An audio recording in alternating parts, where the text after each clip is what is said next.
So mamaya bibigay natin yung detalye dahil nandun po yung ating medical mission bukas.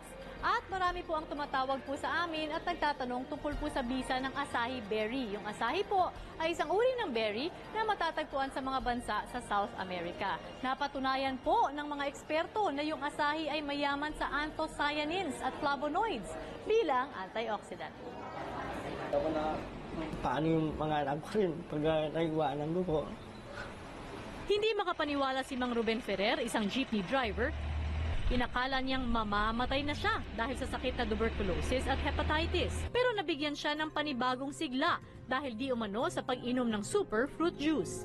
Isa lang si Mang Ruben sa marami pang sumubok sa taglay na antioxidant ng juice mula sa bunga ng Asahi tree o ang Asahi berry. Matatagpuan lang ang puno ng Asahi sa Central at South America. It's the only fruit that has a complete antioxidants, very important in our body because it cleanses our body from toxins, makes your heart and brain function properly.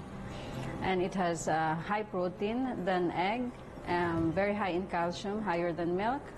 Mula sa Brazil, dinadala pa sa Los Angeles, California sa Amerika ang mga Asahi berry para dito iproseso. Mabusisi ang paglalagay nito sa bote para mapanatiling fresh at tatagal ang buhay.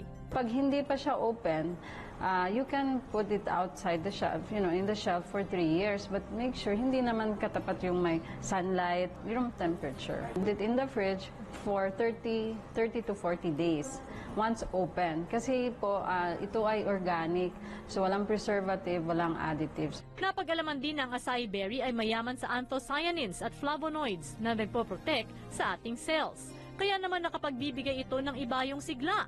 Walang pinipiling edad ang pwedeng uminom ng superfruits. Pwede rin ito maging sa mga sanggol.